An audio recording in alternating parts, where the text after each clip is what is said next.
तीन बच्चे हिंदू सच्चे જે ત્રણ બાળકો પેદા કરે હિન્દુ વીર અને આગળ જતા એમાં કોઈ ગરીબ ત્રીજું બાળક પેદા કરશે તો એને ભણવાની બાળકની ફીના પૈસાની વ્યવસ્થા હું કરવાનો છું। પ્રવીણ તોગડિયા વચન આપે છે કે ક્યારે મસ્જિદે જશે નહીં, મુલ્લા મૌલવીઓને મળશે નહીં, અબ્બુજાન ચચ્ચુજાન કરશે નહીં અને હિન્દુઓનો પ્રશ્ન આવશે તો પૂરી તાકાતથી ઉભા રહેશે।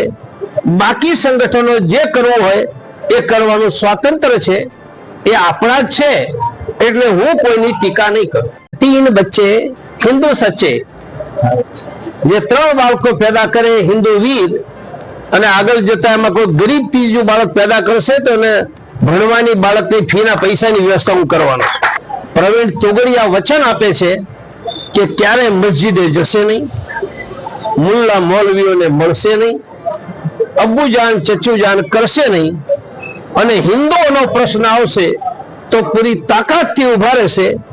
બાકી સંગઠનો જે કરવું હોય એ કરવાનું સ્વાતંત્ર્ય છે, એ આપણા જ છે, એટલે હું કોઈની ટીકા નહીં કરું।